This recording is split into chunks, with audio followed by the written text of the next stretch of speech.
नमस्कार। रामायण की कहानी तो हम सब जानते ही हैं, है ना?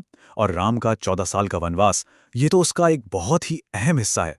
लेकिन क्या कभी ये सोचा है कि उस वनवास का असल मकसद क्या था? चलिए, आज शबरी की कहानी के जरिए इस यात्रा के गहरे रहस्य को समझते हैं।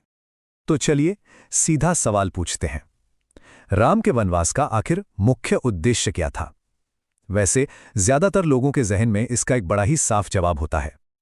और वो जवाब है राक्षस राज रावण का वध करना।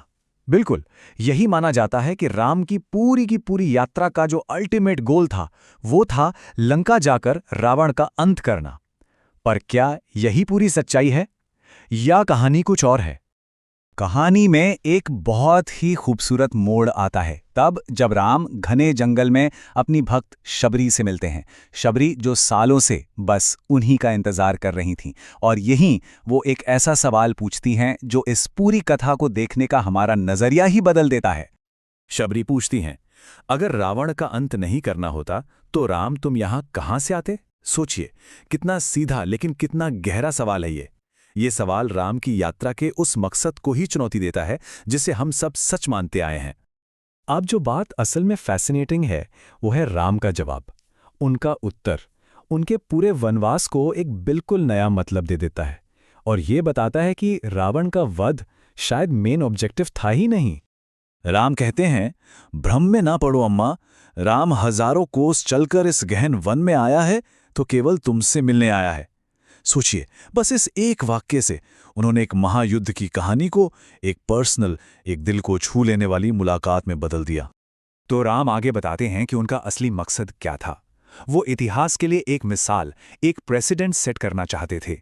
वो चाहते थे कि आने वाली पीढ़ियां ये याद रखें कि इस राष्ट्र को सिर्फ एक क्षत्रिय राजा ने नहीं, बल्कि उस राजा और उसकी भीलनी मां शबरी ने मिलकर बनाया था। वो ये साबित करना चाहते थे कि सच्ची प्रतीक्षा, सच्ची भक्ति कभी खाली नहीं जाती। और हां, वो एक ऐसी परंपरा शुरू करना चाहते थे जहां एक राजकुमार एक गरीब वनवासिनी का मान रखने के लिए वनवास तक स्वीकार कर ले। राम और शबरी की ये मुलाकात सिर्फ एक भावुक पल नहीं है, ये सच्चे शासन यानी राम राज्य की असली परिभाषा को भी हमारे सामने रखती है। और ये परिभाषा कमाल की है। क्या है रामराज? राम कहते हैं, जब सत्ता खुद पैदल चलकर समाज के आखिरी व्यक्ति तक पहुंचे, बस वही रामराज्य है। क्या बात है! मतलब एक ऐसा आइडियल स्टेट जहां शासक सबसे कमजोर, सबसे वंचित व्यक्ति तक खुद पहुंचता है। तो अब देखिए, हमारे सामने दो विचार बिल्कुल साफ हैं। एक तरफ वो पॉपुलर बिलीफ कि राम का मकसद रावण का वध करना था, और दूसरी तरफ ये गहरा सच कि उनका असली मकसद शबरी से मिलना और आने वाले कल के लिए एक आदर्श स्थापित करना था। और बात यहीं खत्म नहीं होती। राम की यात्रा हमें सिर्फ शासन का ही नहीं, बल्कि अन्याय से लड़ने की स्ट्रेटेजी का भी एक बहुत जरूरी पाठ सिखाती है। राम के रणनीति के 3 बहुत अहम स्टेप्स थे। वो सिखाते हैं कि सबसे पहले देश के अंदर बैठे दुश्मन के सपोर्टर्स से निपटो, जैसे शूरपणखा। उसके बाद उनके जो लोकल एलाइड हैं उनका घमंड तोड़ो, जैसे खरदूषण। और फिर आखिर में जब अपना घर सुरक्षित हो जाए तब जाकर विदेशी दुश्मन का सामना करो, यानी रावण। ये स्ट्रैटेजी साफ साफ बताती है कि बाहरी दुश्मन से लड़ने से पहले अपने अंदर के खतरों को दूर करना कितना जरूरी है। और ये बात इस पूरी स्ट्रैटेजी को एक अलग ही लेवल पर ले जाती है। राम कहते हैं कि रावण जैसे युद्ध सिर्फ राम की ताकत से नहीं, बल्कि जंगल में इंतजार करती शबरी के आशीर्वाद से जीते जाते हैं। मतलब जीत के लिए सिर्फ मिलिट्री पावर काफी नहीं है, उसके साथ मॉरल और स्पिरिचुअल स्ट्रेंथ का होना भी उतना ही जरूरी है।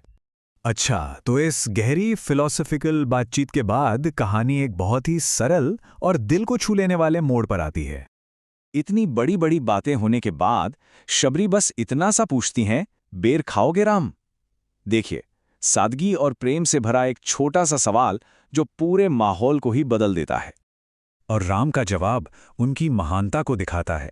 वो कहते हैं, यहां आकर मीठे और खट्टे का भेद भूल गया हूं अम्मा, बस इतना समझ रहा हूं कि यही अमृत है।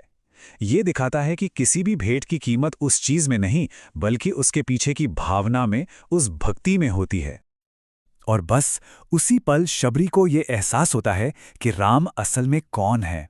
वो समझ जाती हैं कि ये सच में मर्यादा पुरुषोत्तम है, वो आदर्श पुरुष जिनकी महानता उनकी विनम्रता और उनके धर्म में है। और ये कहानी आज हमारे लिए भी एक सवाल छोड़ जाती है। एक आइडियल राष्ट्र की पहचान क्या है? क्या वो उसके सबसे शक्तिशाली नेताओं से होती है, या इस बात से कि वो अपने समाज के सबसे कमजोर और सबसे आखिरी व्यक्ति के साथ कैसा बर्ताव करता है? इस पर सोचेगा जरूर।